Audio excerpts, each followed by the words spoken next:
Let's be honest, Star Wars hasn't been going through the best of times in the last few months. I won't say that everything is too bad, but there are definitely reasons to worry. The next series is Skeleton Crew, which will be released on December the 3rd, but the community is not interested in this project at all, and I perfectly understand why. But what Lucasfilm has almost always done well is animated series, Clone Wars, Rebels, The Bad Batch, and Tales of the Jedi. Of course, all these projects have their pros and cons, but these particular series definitely cannot be called failures. And although everyone's favorite Clone Wars ended on the 7th season, they still received a sequel in the form of The Bad Batch, which, although called differently, is still a sequel to the famous series. The Bad Batch also ended on the 3rd season, and Lucasfilm, even before the release of the final episode, said that they were already working on a sequel in the form of a new animated series in the same style as the Clone Wars, but under a different name.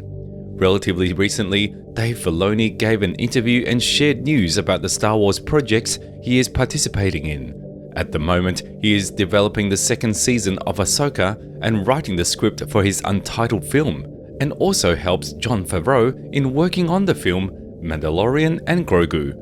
Besides this, Dave also helps the animation project team, which will be a great continuation of The Bad Batch. And by the way, many people think that Filoni is still the main developer of animation and that he headed the authors of The Bad Batch, but in fact, he has not been engaged in animation for a long time as before. His place is now occupied by Jennifer Corbett and Brad Rau.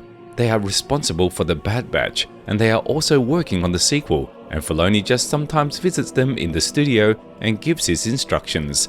Nevertheless, he continues to support the animation team and is responsible for new cartoons.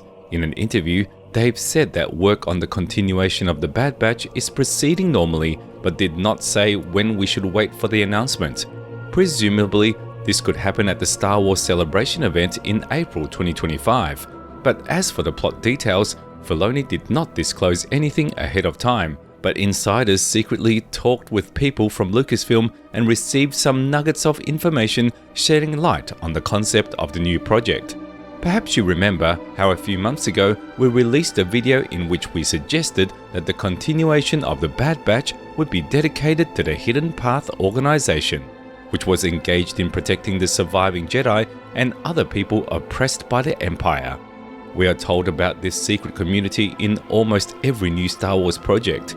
In the series Obi-Wan Kenobi, we were shown the bases of the Hidden Path on a couple of planets and told about Quinlan Vos, who survived Order 66 and helps the organization protect the surviving younglings. And in the games Fallen Order and Jedi Survivor, we have already been shown a lot more, which made it clear that the Hidden Path is not just a small underground organization, but a large-scale, well-established network for saving the Jedi and fighting the Empire.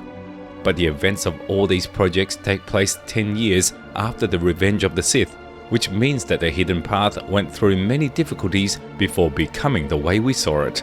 The Bad Batch shows us the very beginnings of this organization. This is especially true for the 3rd season. Note that almost all the storylines in it lead to the fact that the main characters decided to renounce direct war with the Empire and focus on protecting and saving the oppressed, and now this applies not only to the Jedi but also to the clones, as well as ordinary politicians or artists who did not support Palpatine. In addition, we were shown the return of several significant characters whose storylines remained unfinished. I'm talking about Asajj Ventress and Commander Wolffe. As for the latter, we know that eventually he will renounce the Empire and will burn out his life with Rex and Gregor. However, in the finale of The Bad Batch, we were not shown exactly how he did it, but they gave a hint that Rex and the rest of the surviving clones will be engaged in saving their abandoned brothers throughout the galaxy, and this is also a kind of hidden path. Also, do not forget about Commander Cody, whose fate remains unknown to this day.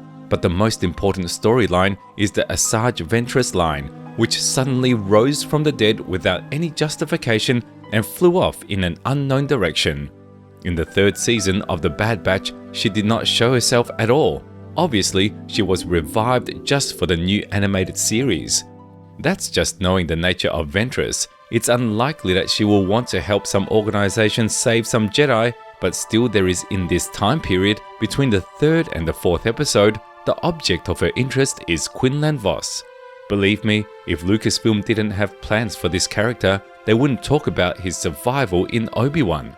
Quinlan and Ventress were the main characters of the cancelled story arc of the 7th season of the Clone Wars, which was later realized in the form of the book Dark Disciple, where a love relationship arose between them. That's the truth, Quinlan almost fell to the dark side, and Ventress was killed by Count Dooku and buried on Dathomir by Quinlan and Obi-Wan himself. But now we know that if the writers want, they can resurrect anyone, so Ventress rose from the dead and announced her return to the Star Wars plot. Therefore, the only point in her rebirth is to reunite with Quinlan and further joint adventures, otherwise it cannot be. I think Jennifer Corbett and Brad Rau, and along with them Dave Filoni, understand this perfectly well and have long wanted to show us Quinlan and Ventress in the series, and not just on the pages of the book. Star Wars fans want to look more at Force users with a lightsaber, and personally, I would love to see Quinlan and Ventress, so I'm only positive about their reunion. But you may ask, what awaits an adult Omega? Most likely, she will either not be in the new animated series at all, or she will, but she will play a very small role, since Lucasfilm has already devoted the entire Bad Batch to her and wants to focus on other characters. Omega will return one day, but much later. As I said, the announcement of the new series may take place at Star Wars Celebration in April 2025, and this is what I am most looking forward to, but still a little upset that they want to tell us the story of a limited circle of characters within the Hidden Path again. Remember the Clone Wars? It was a truly large-scale animated series that covered the entire galaxy and told the story of many different characters, factions, and planets. Thanks to the Clone Wars, we got a complete picture of the events of the galaxy during the Republic, but the Bad Batch is too limited. The story of this series is tied to a group of clones and Omega, while many important events remain behind the scenes. I would like the new series to be called Dark Times and make it as large scale as the Clone Wars, revealing the life of the galaxy between the 3rd and 4th episodes, showing more famous heroes and villains of that time and not limited to just a hidden path. Quinlan and Ventress are certainly interesting, but they have always been supporting characters, and fans need those they love the most, which is why the series Obi-Wan caused such a stir, because he told us the story of one of the most important and significant characters for the universe. But the quality of this series leaves much to be desired. I hope that the continuation of the Bad Batch will be interesting and successful. As soon as there is more news, we will definitely share it with you, so subscribe to our YouTube channel.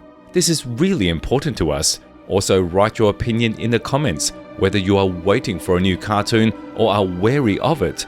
Thank you all so much for watching, and may the Force be with you. See you soon.